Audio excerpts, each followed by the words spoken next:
Perkenalkan, nama saya Rigar Kanata dan kali ini saya akan membawakan topik terkait mindfulness. Dan pertanyaan pertama, coba jawab jujur untuk teman-teman dalam hati. Dalam 1 jam terakhir, berapa kali pikiran kalian melayang kemana-mana?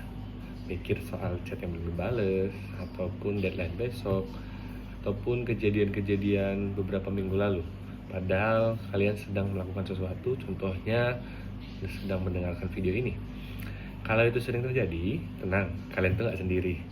Otak manusia memang punya kecenderungan untuk kabur dari keadaan saat ini. Nah, topik yang kita bawa kali ini namanya mindfulness and focus, atau kesadaran penuh dan fokus. Sebelum kita bicara soal fokus, kita perlu samain dulu nih pemahaman apa sih sebenarnya mindfulness. Ada beberapa definisi yang bisa jadi pegangan kita. Menurut Oxford Dictionaries Online, mindfulness adalah keadaan mental yang dicapai dengan memusatkan kesadaran pada saat ini dengan tenang melalui perasaan, pikiran, ataupun sensasi tubuh yang muncul. Ini bahkan digunakan sebagai salah satu teknik terapeutik dalam psikologi.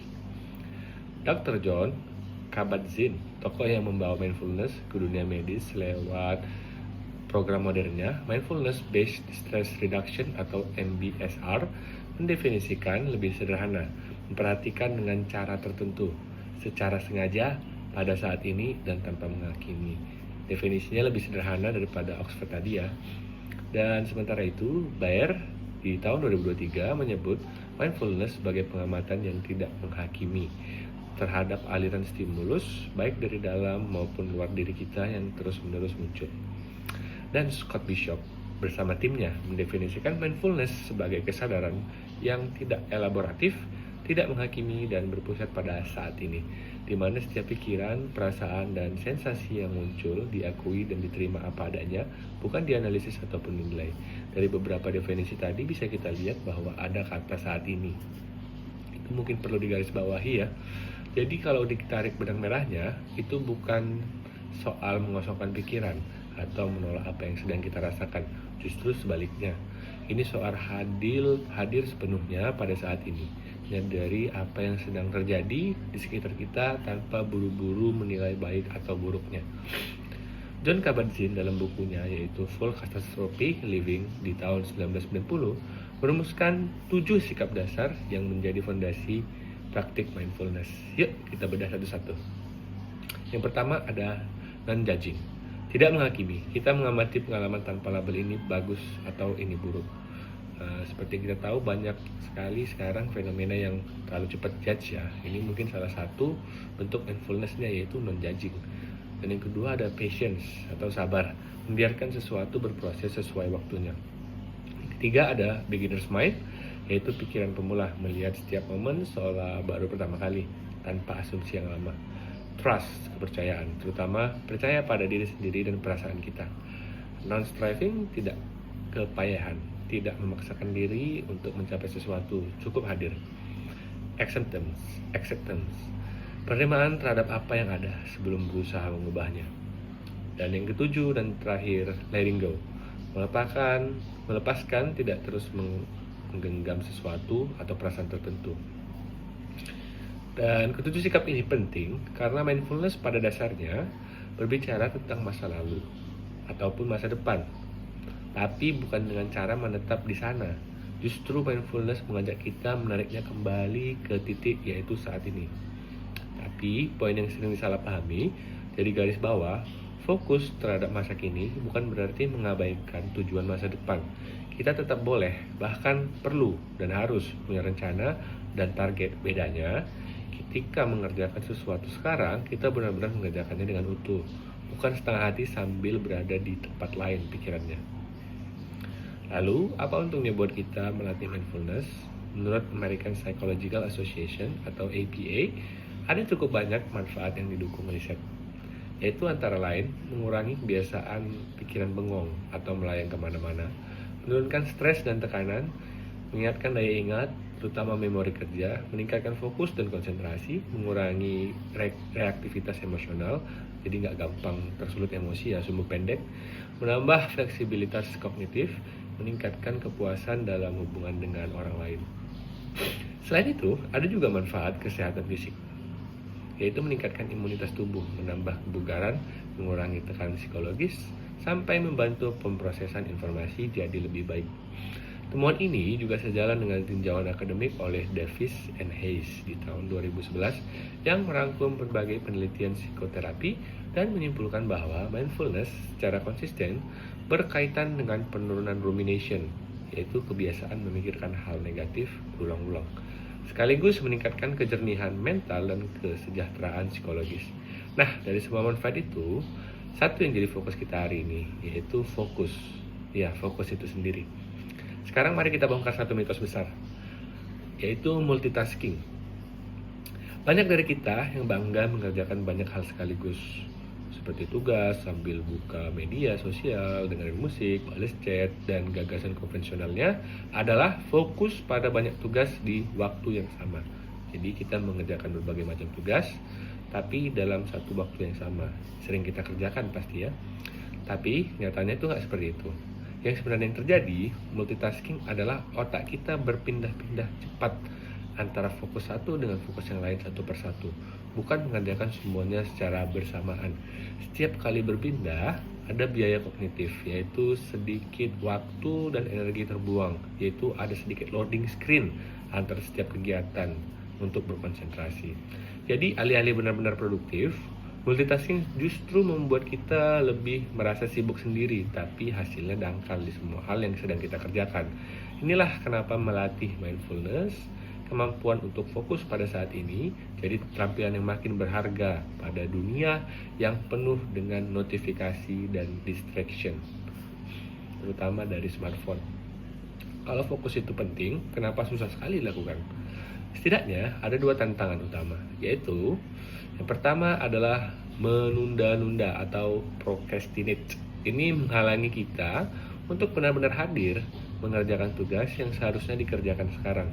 Pasti teman-teman sering mengalaminya ketika ingin mengerjakan sesuatu, tiba-tiba terdistraksi oleh notifikasi handphone, dan ya jadinya kita menunda pekerjaan tersebut hingga mungkin 15 setengah jam, 2 jam kita sampai lupa. Dan yang kedua, distraksi tadi yang kita bahas, notifikasi HP, obrolan di sekitar kita, atau bahkan hal menarik di luar fokus kita saat ini, nggak cuma tentang handphone aja ya.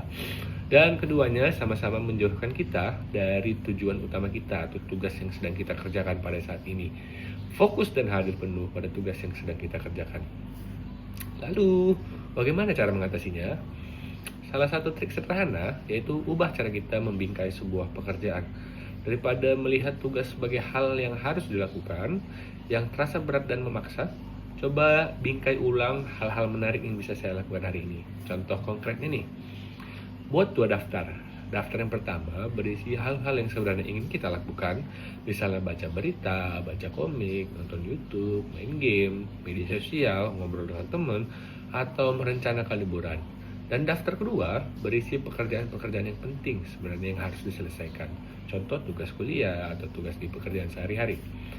Nah, triknya adalah menempatkan pekerjaan penting itu di urutan atas daftar hal menarik, bukan di daftar terpisah yang terasa seperti beban. Ini membantu otak kita melihatnya bukan sebagai paksaan, melainkan sebuah pilihan yang bisa kita ambil sendiri. Dan itu membuat kita jauh lebih mudah untuk bertahan fokusnya. Sekarang, bagaimana praktiknya secara nyata?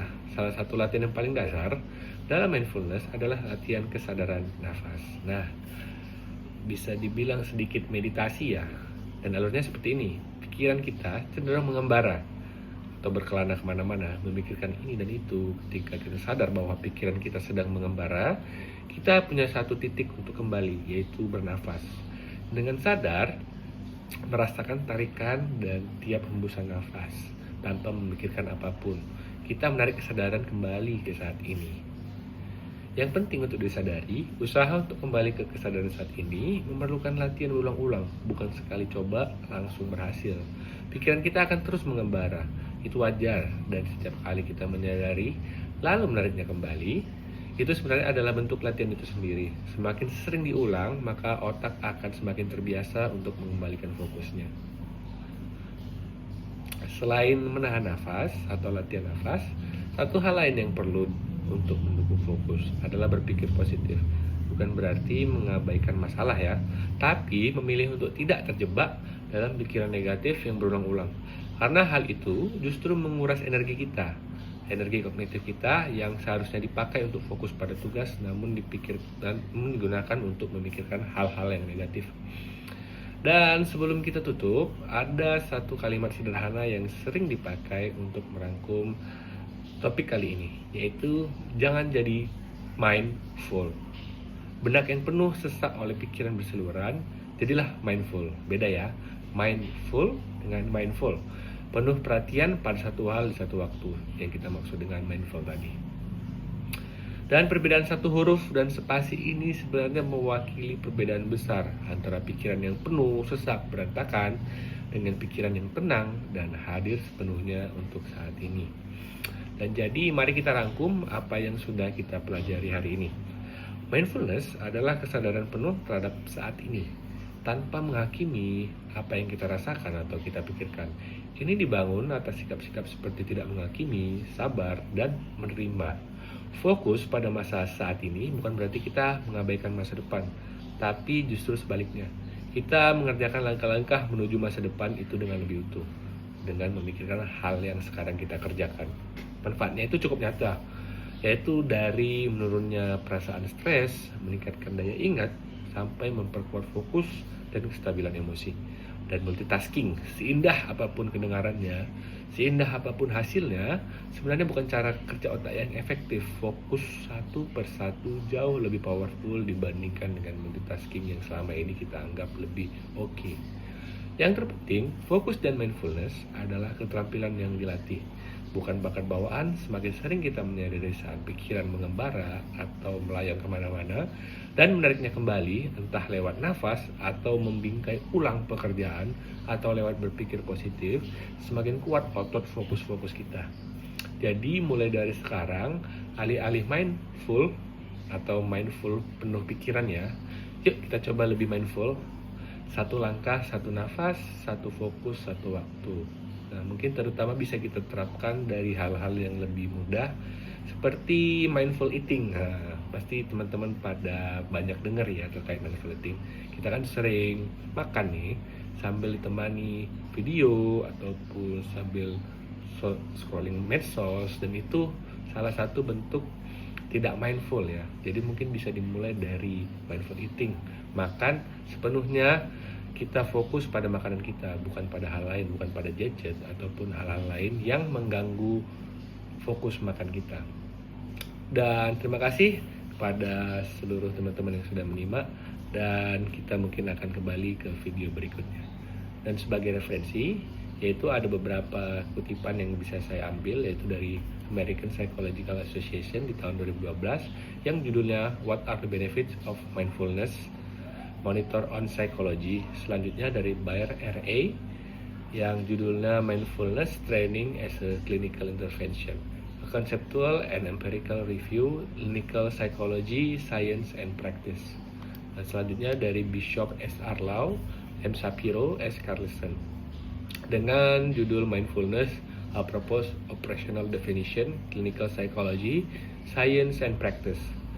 Selanjutnya dari David D.M. dan Hayes di tahun 2011 yang judulnya What are the Benefits of Mindfulness? A Practice Review of Psychotherapy, Related Research Psychotherapy. Selanjutnya dari Kabat-Zinn tahun 1990, Full Catastrophe Living, Using the Wisdom of Your Body and Mind to Face Stress, Pain and Illness. Selanjutnya juga dari Kabat-Zinn NG, Wherever you go, there you are. Mindfulness meditation in everyday life. Dan yang terakhir ada Mindful Ambition, How to Focus, Definitive Guide to Mastering Your Attention. Itulah daftar referensi yang saya kutip untuk membuat video ini.